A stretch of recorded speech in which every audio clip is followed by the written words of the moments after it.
IPL 2024 47வது match Kolkata Knight Riders Delhi Capitals கடையில் 29th April 7:30 PM start ஆகுது. அதோட ஃபேண்டசி ப்ரிவியூ பார்க்க போகிறோம். ஒரு பக்கம் அதிரடியாக கொல்கத்தா நைட் ரைடர்ஸ் அந்த அதிரடிக்கு வெற்றியும் கிடைக்குது. ஸ்லோ ட்ராக்ஸில் கொஞ்சம் கஷ்டப்படுறாங்களோன்னு தோணுது. டெல்லி கேபிட்டல்ஸ் டீசெண்டாக விளையாண்டாங்க. ஆரம்பத்தில் அவங்களோட 11 ஃபைன் பண்ணுறதுக்கு கஷ்டப்பட்டாங்க. பட் ரீசெண்டாக அவங்களோட 11 சூப்பராக இருக்குது. அந்த 11 மூலமாக சக்ஸஸும் கிடைச்சிட்டு இருக்கு. ரெண்டு டீம்ஸுக்குமே பிளே ஆஃபுக்கான வாய்ப்பு அருமையாக இருக்குது. பயன்படுத்திப்பாங்களா? இன்றைக்கி கொல்கத்தாவில் என்ன பண்ண போகிறாங்க பேசலாம். முழுமையான வீடியோ பாருங்கள். உங்களுக்கு தேவையான யோசனைகள் யுக்திகள் கிடைக்கும். அதை பேஸ் பண்ணி உங்களோட ஓன் டீமை க்ரியேட் பண்ணலாம். விஷன் 11 ஸ்மால் லீக்குக்கு ரொம்பவே பெஸ்ட்டாக இருக்கும். மற்ற ஆப்ஸோட கம்பேர் பண்ணி பாருங்கள். கண்டிப்பாக சேவிங்ஸ் இருக்குது, பயன்படுத்திக்கலாம். மெகாஜியல் சூப்பராக கொடுக்க ஆரம்பிச்சிருக்காங்க. 2 crore ப்ரைஸ் பூல் இருக்கிற மெகாஜியல் பயன்படுத்திங்க. விஷன் 11 இன்ஸ்டால் பண்ணலைன்னா டாப் கமெண்டில் பின் பண்ணி வச்சுருக்கேன். கிளிக் பண்ணி இன்ஸ்டால் பண்ணி என்னோடய ரெஃபரல் கூட பயன்படுத்த மறக்காதீங்க. டெலகிராமில் ஜாயின் பண்ணனா @MSC Cricket 11 அப்படின்னு சர்ச் பண்ணி ஜாயின் பண்ணிக்கோங்க. குழப்பம் இருந்ததுன்னா டாப் கமெண்டில் லிங்க் இருக்குது, கிளிக் பண்ணி ஜாயின் பண்ணிக்கோங்க. ஈடன் கார்டன்ஸ் கொல்கத்தாவில் தான் இந்த மேட்ச். 91 மேட்ச்சில் 38 பேட் ஃபர்ஸ்ட்டு, 53 சேசிங்கு.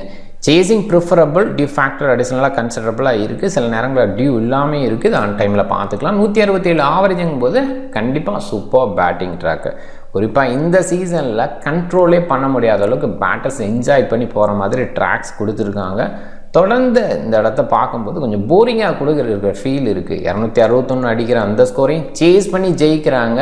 அந்த இடத்துலையும் பார்க்க வேண்டியது இருக்குது. அண்டு சேசிங் ப்ரிஃபரபுளாக தொடர்ந்து பார்க்கலாம்.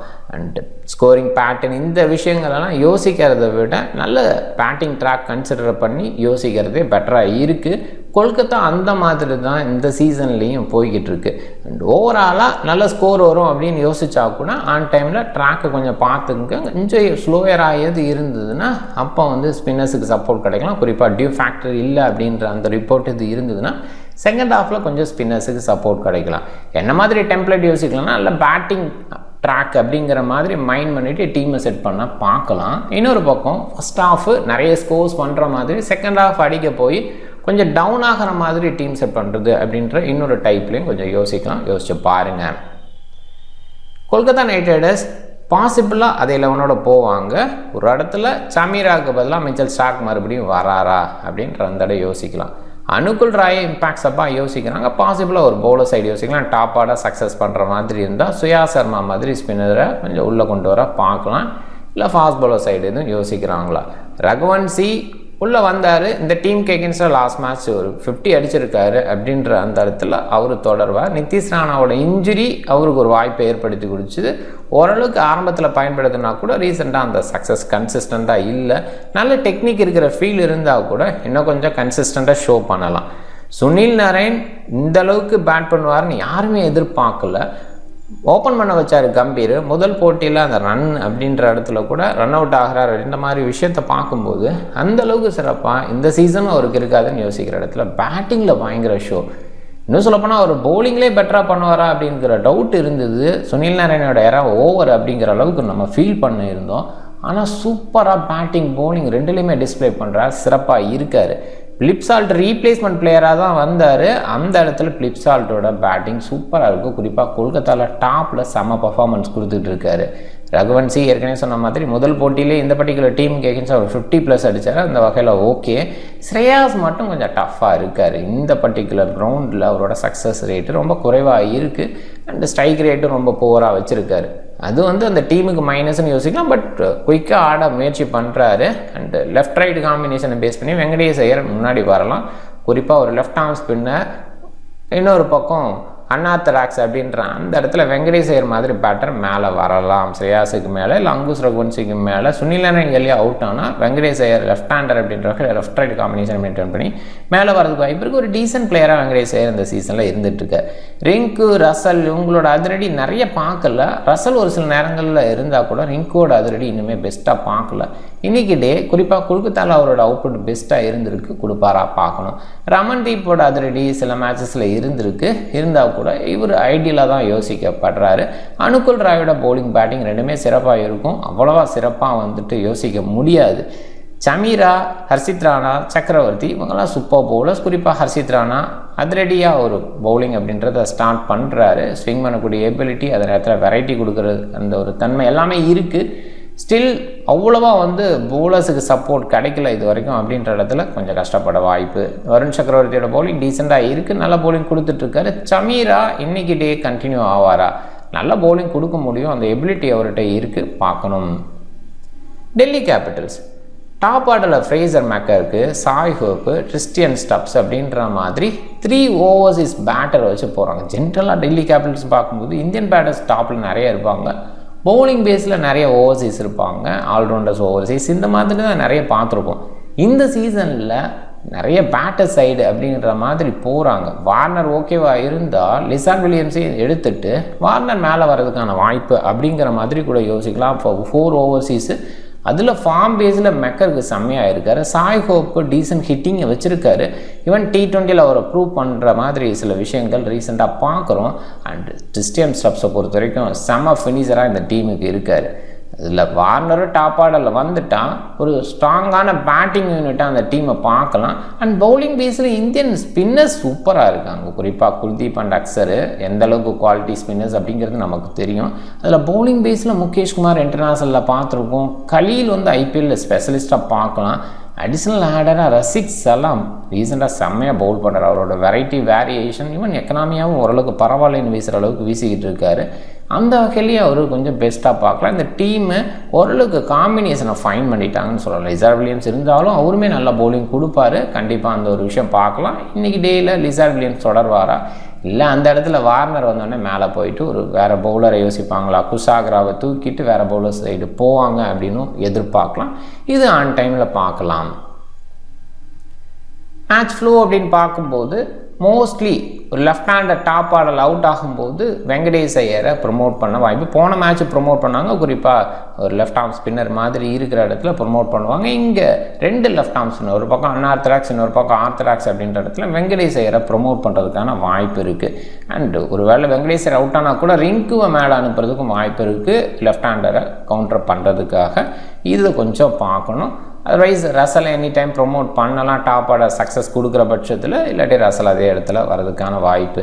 அண்டு டெல்லி கேபிட்டல்ஸ்னு பார்க்கும்போது மோஸ்ட்லி இந்த ஆர்டர் இருக்கும்னு எதிர்பார்க்கலாம். அபிஷேக் பொருளை ஓப்பன் பண்ண வச்சாங்க போன மேட்ச்சில், அது தொடரணும்னு சொல்லலாம். ஒரு வேளை வார்னர் வந்து அபிஷேக் பொருள் 1 டவுன் பேட்ஸ்மேன் அப்படின்ற மாதிரி யோசிக்கலாம். அபிஷேக் பொருளை லேட்டாக வச்சுக்கிட்டாலும் ஆச்சரியப்படுறதுக்குள்ள இந்த பேட்டிங் ஆர்டர் டெல்லி கேபிட்டல்ஸ் ஒரே மாதிரி கீப் பண்ணலை.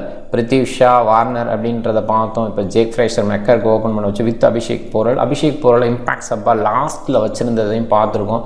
சாய் ஹோப்பை நம்பர் 4, நம்பர் 5 அப்படிங்கிற மாதிரி தள்ளி பார்த்தோம். ரிஷப் பண்ட் நம்பர் 3 வந்து பார்த்தோம். லேட்டராக வந்து பார்த்தோம். கிறிஸ்டியன் ஸ்டப்ஸை ஏர்லியாக ப்ரொமோட் பண்ணி பார்த்துருக்கோம். இந்த மாதிரி அவங்களோட பேட்டிங் ஆர்டர் மாறி மாறி தான் இருந்திருக்கு. இது வரைக்கும் ஒரு ஸ்டாண்டர்டை கீப் பண்ணலை. ஆன் டைமில் அந்த பேட்டிங் ஆர்டர், அதாவது 11 பேஸ் பண்ணி நம்ம ஓரளவுக்கு டிசைட் பண்ண முடியும். ஸோ அப்போ அதை டிசைட் பண்ணிக்கலாம். பவுலிங் பேஸில் கேகேஆர் அப்படின்னு பார்க்கும்போது சுனில் நரேன், பாட்டமில் இருக்கிற மற்ற பிளேயர்ஸ் அப்படின்னு பார்க்கலாம். ரசல் வந்து அடிஷ்னலாக சப்போர்ட் பண்ணுற நிறைய ஓவர்ஸ் போடுறதில்ல இந்த சீசனில் அதை பார்க்குறோம். ஃபுல் கோட்டான்னு யோசிக்கும் போது சுனில் நரேன், சமீரா ஓவர்சீஸ்னால ஒரு கன்சிடரபிள், வருண் சக்கரவர்த்தி நல்லா போகிறதுனால அவரோட பவுலிங் அப்படின்ற அந்த இடத்துல பார்க்கலாம். கொஞ்சம் ரன்ஸுக்கு போனால் வருண் கூட முழுமையாக கிடைக்கும்னு சொல்ல முடியாது. Harshit Rana early overs and end overs போடும்போது மேக்ஸிமம் அவருக்குமே ஃபுல் ஓவர் கோட்டா கிடைக்கிறதுக்கான வாய்ப்பு. எண்ட் ஓவர்னு பார்க்கும்போது சமீரா, ஹர்ஷித் ராணாவை யோசிக்கலாம். ரசல் அந்த இடத்துல ஸ்பெஷலிஸ்ட்டாக இருந்திருக்காரு. பட் ரசலுக்கு அவ்வளோ ஓவர்ஸ் கிடைக்கிறதில்ல. பிரைம் பவுலர் சைடு போகிறாரு, சரியா சைடாக தான் நம்ம பார்க்குறோம். அண்டு டிசின்னு பார்க்கும்போது அக்சர் பாட்டமில் இருக்க 5 ப்ராப்பர் பவுலர்ஸ் அப்படின்னு போகிறாங்க. அண்ட் ஃபுல் கோட்டான்னு யோசிக்கிற இடத்துல ஓவர்சீஸுங்கிறனால லிசார்ட் வில்லியம்ஸ் இருக்கிற பட்சத்தில் அவருக்கான முழுமையான ஓவர் குல்தீப், முகேஷ், கலீல் நல்லா பண்ணிகிட்டு இருக்காங்க. குறிப்பாக கலீலோட அந்த பவுலிங் நல்லா இருக்குது. எண்ட் ஓவர்னு யோசிக்கும்போது முகேஷ் அண்ட் ரசிக் சலாம், போன மேட்ச் ரசிக் சலாம் நல்லா பண்ணார். இந்த இடத்துல இது மாறி கூட போகலாம். ஒரு ஓவர் பேக் ஹெண்டில் கலீல் வச்சுட்டு போகலாம், இல்லை லிசார்ட் வச்சுட்டு போகலாம். லிசார்ட் நல்ல பவுலர் இன் டெப்த் அப்படின்னு பார்த்துருக்கோம். அந்த பேஸில் அப்படி மாறுறதுக்கான வாய்ப்பும் இருக்குது, பார்த்துக்கலாம். ஸ்டேட்ஸ்ன்னு பார்க்கும்போது கேகேஆர் பேட்டிங் டிசிக்கு அகென்ஸ்டா அப்படின்ற இடத்துல சுனில் நரேன் 250 அடிச்சிருக்கார், ஒரு 85 ஹையஸ்ட் ஸ்கோரை பதிவு பண்ணியிருக்கார். பிளிப்சால்ட் ஒரு மேட்ச் விளாண்டு 18, Angus Raghuvanshi first introduction match ஒரு 54 அடித்தார். ஸ்ரேயாஸ் ஒரு 54 ஹை, 3 மேட்ச்சில் ஒரே ஒரு 50 அடிச்சுன்றது இருந்திருக்கு. வெங்கடேஷ் ஐயர் 6 மேட்ச்சில் ஒரே ஒரு 55 ஹை. அவரோட ஆவரேஜ் பாருங்கள், அந்தளவுக்கு கிரேட் கிடையாது. ரிங்குவும் பர்டிகுலர் டிசிக்கு அகென்ஸ்டாக கிரேட் கிடையாது. ஆண்ட்ரூ ரசல் லேட்டாக வந்தாலும் அவரோட நம்பர் 37+ அப்படின்னு இருக்குது. கண்டிப்பாக சில நாட் அவுட்ஸ் இருக்கனால இந்த நம்பர்னு புரிஞ்சுக்க முடியுது. 62 ஹை ஸ்கோரு, 12 மேட்ச்சில் ஒரு 50. அண்ட் கேகேஆர் பவுலிங் டிசிக்கு எகென்ஸ்டா அப்படின்னு யோசிக்கும்போது சுனில் நரேன் 22 மேட்ச்சில் 23, ஒரு 4-4 எடுத்திருக்காரு. ஆண்ட்ரே ரசல் 14 மேட்ச்சில் 15 விக்கெட். நல்ல விஷயமா பார்க்கலாம். ஸ்ட்ரைக் ரேட் நல்லா இருக்குது பாருங்கள், சூப்பராக இருக்குது. நிறைய டைம் பவுலிங் பண்ணாமையே மேட்சோட அதிகமாக விக்கெட்ஸ் எடுத்திருக்கிறது கண்டிப்பாக பெஸ்ட்டாக பார்க்கலாம். அனுகுல் ராய் கூட ஒரு மேட்ச் விளாண்டு 2 விக்கெட் எடுத்திருக்காரு. சமீரா ஒரு மேட்ச்சில் ஒரு விக்கெட், ஹர்ஷித் ராணா 2 மேட்ச்சில் ஒரு விக்கெட் தான் எடுத்திருக்காரு. வருண் 8 மேட்ச்சில் 14. கண்டிப்பாக பெஸ்ட்டாக இந்த பவுலிங் ஃபிகரில் அவரோட பவுலிங் ஃபிகரை பார்க்கலாம். அவரோட பெஸ்ட் 5 for 20 அப்படிங்கிற அந்த நம்பரை டிசிக்கு எகென்ஸ்டாக தான் எடுத்திருக்கார் அப்படிங்கிறதையும் பார்க்குறோம். கொல்கத்தா பேட்டர்ஸ் என்ன பண்ணியிருக்காங்க, ஸோ அதை யோசிக்கும் போது சுனில் நரேன் ஒரு செஞ்சுரி அடிச்சிருக்காரு. ரீசெண்டாக அந்த செஞ்சுரி வந்தது, அதை பார்க்குறோம். பிளிப்சால்ட்டு சூப்பராக விளையாண்டுருக்காரு. அவரோட ஆவரேஜ் 69 அப்படின்போது கண்டிப்பாக பெஸ்ட்டாக பார்க்கலாம். 5 மேட்ச்சில் 350 அப்படிங்கிற சக்ஸஸ் இருக்குது. ரகுவன்சி இங்கே பெஸ்ட்டாக இல்லை. பர்டிகுலராக இந்த டீமுக்கு எகென்ஸ்டாக ஒரு 50+ அடிச்சிருந்தா கூட கொல்கத்தாவில் அவரோட பெஸ்ட் அவுட்புட் வரலை. ஸ்ரேயாஸ் ஐயர் கொல்கத்தாவில் பெஸ்ட்டாக இருந்ததில்லை. இந்த நம்பரை பார்த்தீங்கன்னாவே தெரியும். போன மேட்ச்சே தடுமாறி தான் ஒரு 50 அடித்தார். இதுக்கு முன்னாடி ஒரு 50 அடித்தது நான் சொல்கிறேன். போன மேட்ச் 50 இல்லை. ஸோ அதை பார்க்குறோம். அதில் 24.89 அப்படிங்கிற அந்த ஆவரேஜ் அவரோட லெவலுக்கு ரொம்பவே கம்மி. வெங்கடேஷ் டீசெண்டாக இருந்திருக்கார், பட் இங்கே அவ்வளோ பெரிய சக்ஸஸ் கொடுத்ததில்லை. கொஞ்சம் ஸ்லோயராக இருக்கும். எப்பயுமே வந்து கொல்கத்தா கொஞ்சம் ஸ்லோயராக இருக்கும், ஸ்பின்னர்ஸ் சக்ஸஸ் கொடுக்குற மாதிரி. அது நின்று வரும்போது சில பேட்டர்ஸ் என்ஜாய் பண்ணி விளாட்றாங்க. த்ரூ த லைன் ஆடுற பிளேயர்ஸு, ஸ்கொயரில் ஆடுற பிளேயர்ஸு கஷ்டப்பட வாய்ப்பு இருக்குது. அந்த வகையில் தான் வந்து பார்த்திங்கன்னா வெங்கடேஷ் ஐயர் கஷ்டப்பட்டுருக்காரு இந்த பர்டிகுலர் கோடில். சில நேரங்களில் ஓகே அப்படின்னாலும் இன்றைக்கி மேட்சை பேஸில் யோசிக்கணும். அதையுமே யோசிக்குங்க. நம்பர் பேஸில் ஒரு சில விஷயங்களை தான் யோசிக்கணும். எல்லா இடத்துலையுமே நம்ம அப்படி யோசிக்க முடியாது அப்படின்றதையும் மைண்ட் பண்ணிக்கோங்க. ரிங்கு இங்கே பயங்கர சக்ஸஸ் கொடுத்துருக்காரு. டாப் ஆர்டர் ஃபெயில் ஆகிற இடத்துலலாம் சக்ஸஸ் இருந்திருக்கு அப்படின்னு சொல்லலாம். இப்போ சுனில் நரேன், பிளிப்சால்ட் டாப்பில் நல்லா பர்ஃபார்ம் பண்ணுறதுனால ரிங்குவுக்கு நிறைய வாய்ப்பு இல்லாமல் இருக்குது. அதனால தான் பார்த்தீங்கன்னா இந்த சீசனில் ரிங்கு இருக்கிற ஃபீலே இல்லாமல் போய்கிட்டு இருக்குது. பட் 15 மேட்சஸில் 350s ஆவரேஜ் பாருங்கள் நல்லா இருக்குது. அது நிறைய நாட் அவுட்ஸ்லையும் இருந்திருக்காரு. பெஸ்ட் அவரோட 67 இங்கே தான் வந்திருக்கு. ஆண்ட்ரே ரசலை பொறுத்த வரைக்கும் 35 மேட்ச்சில் 550, 18 நாட் அவுட்டில் இருந்திருக்காரு. 35+ ஆவரேஜ். அவரோட பொசிஷனுக்கு இது ரொம்பவே சூப்பர் நம்பர்னு சொல்லணும். அண்டு கேகேஆர் போலிங் ஈடன் கார்டன்ஸில் அப்படின்னு பார்க்கும்போது சுனில் நரேன் கண்டிப்பாக நல்லா இருந்திருக்காரு. பட் நம்பர் பேஸில் ஸ்ட்ரைக் ரேட்டு எல்லாத்தையும் பார்க்கும்போது நிறைய விளையாண்டுருக்காரு. அதில் ஓகேன்னு சொல்லலாம், பெஸ்ட்டுன்னெலாம் சொல்ல முடியாது. பெஸ்ட்டு பார்த்தீங்கன்னா 5 for 19. ஆண்ட்ரே ரசல் 42 மேட்ச்சில் 37 விக்கெட். இவரோட ஸ்ட்ரைக் ரேட் கொஞ்சம் பெட்டராக இருக்குது, 4 for 20 அப்படிங்கிற மாதிரி. அனுகுல் ராய் 2 மேட்ச்சில் விக்கெட் எடுக்கல. சமீரா 2 மேட்ச் போட்டு விக்கெட் எடுக்கல. ஹர்ஷித் ராணா 9 மேட்ச்சில் 11 விக்கெட். வருண் சக்கரவர்த்தி 13 மேட்ச்சில் 16 விக்கெட் அப்படிங்கிற மாதிரி இந்த நம்பர்ஸ் இருக்குது. அதில் ஹர்ஷித் ராணாவோட 3 for 33 அப்படின்றது இங்கே தான் வந்திருக்கு. அதையும் பார்த்துக்குங்க. டிசி பேட்டிங் கேகேஆரோட அப்படின்னு பார்க்குறது டீல் கேபிட்டல்ஸோட பிளேயர்ஸு கேகேஆருக்கு எகென்ஸ்டானு பார்க்கும்போது அபிஷேக் பொருள் ஒரு மேட்ச்சில் விளையாண்டு டக் அவுட் ஆகிருக்காரு. பண்ட் அவ்வளோ சிறப்பாக இல்லை பாருங்கள். அண்ட் கிறிஸ்டியன் சப்ஸ் ஒரு மேட்ச் 54 அடிச்சிருக்காரு. அக்ஷர் பட்டேல் 14 மேட்ச்சில் பெருசாக நம்பர்ஸ் கிடையாது. மற்ற பிளேயர்ஸ் எல்லாம் இந்த சீசனில் தான் அறிமுகம். ஃப்ரேசர் மெக்கார்க்காக இருக்கட்டும், ஹவுப்பாக இருக்கட்டும், டிசிக்கு எகென்ஸ்டாக விளையாடலை அப்படிங்கிறனால அவங்களோட நம்பர்ஸ் இங்கே இல்லை. பவுலிங் வந்து கேகேஆருக்கு எகென்ஸ்டாக டெல்லி கேபிட்டல்ஸோட பவுலிங் அப்படின்ற இடத்துல அக்ஷர் பட்டேல் 20 மேட்ச்சில் 13. ஸ்ட்ரைக் ரேட் அதாவது சில நேரங்களில் பவுலிங் கொடுக்க மாட்டாங்க அப்படின்னு யோசிச்சா கூட அந்த ஸ்ட்ரைக் ரேட் ரொம்ப போராக தான் இருக்குது. 31 பாலுக்கு ஒரு விக்கெட் அப்படின்ற ரேஞ்சில் இருக்கும்போது மோஸ்ட்டு தான்.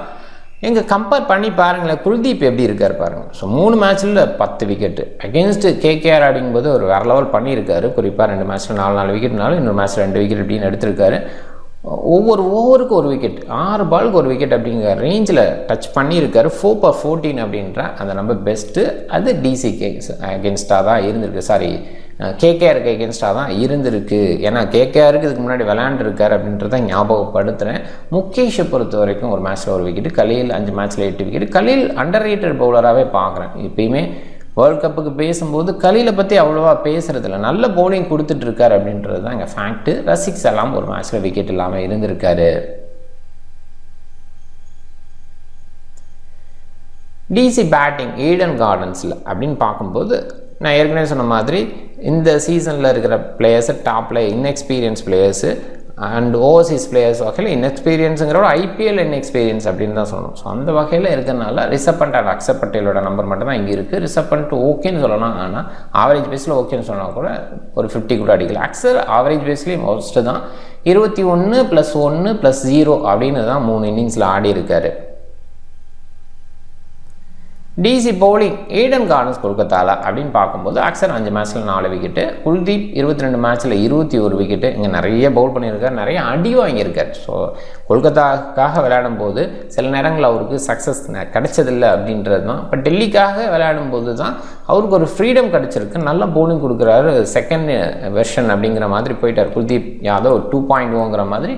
டெல்லிக்கு போனதுக்கப்புறம் டிஃப்ரெண்ட் வெர்ஷனில் இருக்கார். ஆரம்பத்தில் MS Dhoni behind the wicket இருக்கும்போது அவரோட சக்ஸஸ் பயங்கரமாக இருந்தது. நிறைய டைம் எம்எஸ் தோனி பற்றி பெருமையாக அவரோட சக்ஸஸ்க்கு காரணம் எம்எஸ் தோனின்னு சொன்ன மாதிரிலாம் நிறைய பார்த்துருக்கோம்.